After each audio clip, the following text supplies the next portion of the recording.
प्रिय विद्यार्थियों, स्वागत है आप सबका आपके अपने YouTube चैनल लक्ष्य ट्यूटोरियल्स पर। आज के इस वीडियो सेशन में हम लोग कक्षा 12 भौतिक विज्ञान विषय की चर्चा करेंगे। हमारा जो पिछला चैप्टर चल रहा था पृथ्वी का चुंबकत्व, उससे संबंधित जो वीडियोस बने हैं उनके लिंक आपको हम डिस्क्रिप्शन बॉक्स में देंगे, आप वहां से उसे देख सकते हैं। तो आज का वीडियो स्टार्ट करते हैं। आज का हमारा जो वीडियो है वो चुंबकीय पदार्थों के संबंध में कुछ परिभाषाएं, ये आपकी जो 7 डेफिनेशंस हैं, छोटी छोटी 7 परिभाषाएं हैं, 6 परिभाषाएं हैं और 7वां क्या है आपका एक संबंध है। तो ये आपके बोर्ड परीक्षा में पूछे जाते हैं, इनमें से एक जरूर पूछा जाता है, तो इसको आप कंप्लीट कर लीजिए, 1 नंबर आपका कंप्लीट हो जाएगा। चुंबकीय प्रेरण क्या होता है? देखिए, जब किसी चुंबकीय पदार्थ को बाह्य चुंबकीय क्षेत्र में रखा जाता है, जब किसी चुंबकीय पदार्थ को बाह्य चुंबकीय क्षेत्र में रखा जाता है तो वो चुंबकित हो जाता है।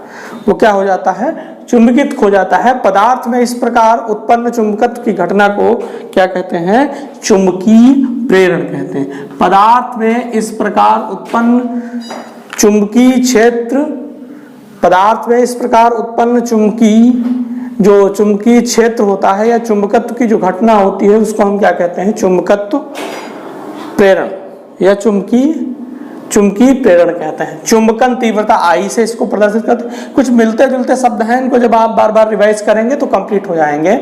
चुंबकन तीव्रता चुंबकित पदार्थ के एकांक आयतन के चुंबकन तीव्रता चुंबकित पदार्थ के एकांक आयतन के चुंबकीय आघूर्ण से परिभाषित की जाती है। इसका मतलब यह है कि किसी भी चुंबक के एकांक आयतन में उत्पन्न होने वाला चुंबकीय आघूर्ण, उसकी क्या होता है? चुंबकन तीव्रता होता है। चुंबकन तीव्रता I बराबर m/v। v क्या है उसका? उस चुंबक का संपूर्ण आयतन है। अगली जो डेफिनेशन है वो चुंबकन क्षेत्र की चुंबकन तीव्रता। जो चुंबकन क्षेत्र है, जो चुंबकीय क्षेत्र है, चुंबकन क्षेत्र जो भी कह लीजिए, चुंबकन क्षेत्र की चुंबकीय तीव्रता, इसको h से प्रदर्शित किया गया है। और इसको ये कहा गया कि जब कोई पदार्थ बाह्य चुंबकीय क्षेत्र में रखा जाता है तो वो चुंबकित हो जाता है। जब कोई पदार्थ बाह्य चुंबकीय क्षेत्र में रखा जाता है तो वो चुंबकित हो जाता है। चुंबकन क्षेत्र के पदार्थ को, जो चुंबकन क्षेत्र का पदार्थ है को चुंबकित करने की क्षमता को क्या कहते हैं?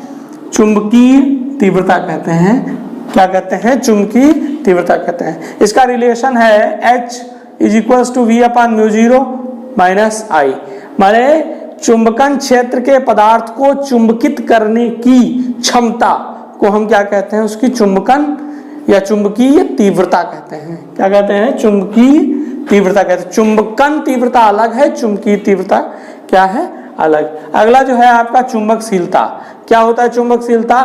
चुंबकीय क्षेत्र के भीतर उत्पन्न चुंबकीय प्रेरण, चुंबकीय क्षेत्र के भीतर उत्पन्न चुंबकीय प्रेरण तथा चुंबकन क्षेत्र की तीव्रता के अनुपात को, चुंबकीय क्षेत्र के भीतर उत्पन्न चुंबकीय क्षेत्र के भीतर उत्पन्न चुंबकीय प्रेरण और चुंबकन क्षेत्र की तीव्रता, चुंबकन क्षेत्र की तीव्रता के अनुपात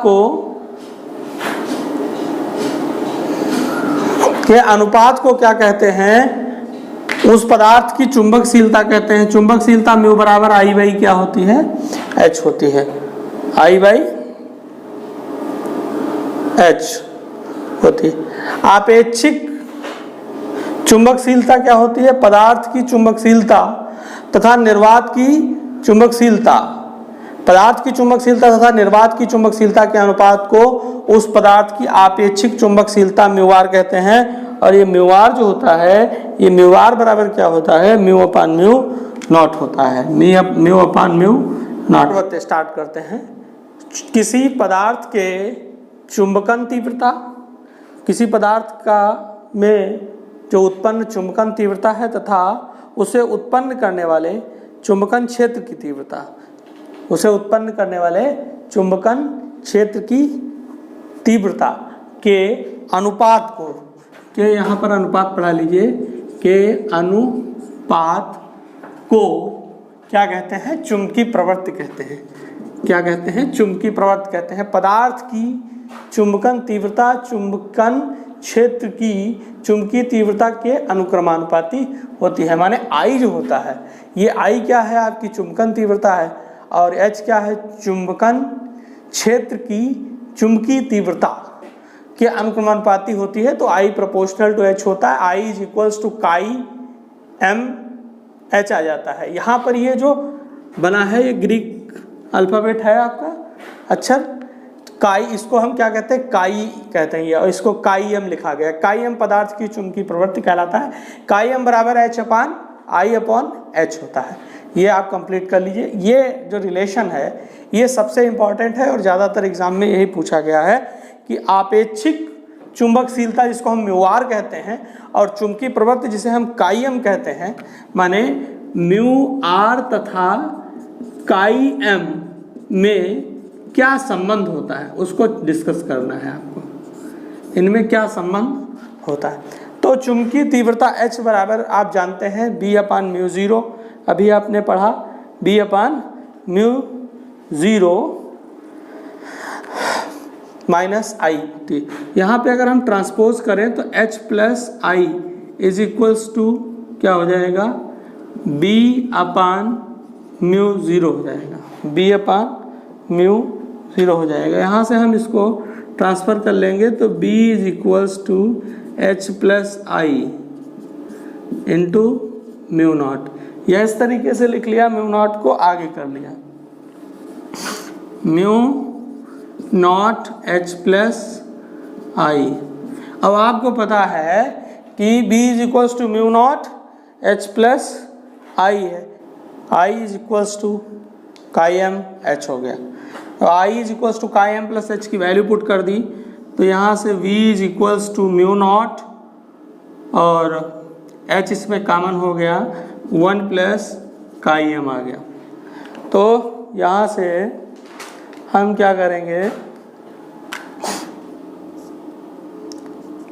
B by H is equals to mu naught 1 plus chi M कर देंगे और B अपान H जो होता है that is mu, mu naught 1 plus chi M.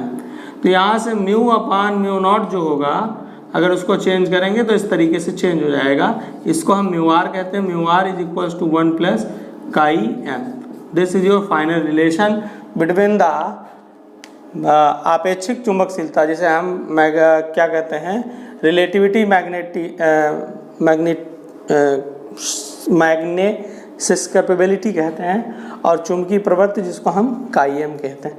तो इस तरीके से इस वीडियो को हमने कंप्लीट किया। ये वीडियो सेशन आपको कैसा लगा कमेंट बॉक्स में ज़रूर बताएं। हमारे यूट्यूब चैनल लक्ष्य ट्यूटोरियल्स को सब्सक्राइब कीजिए।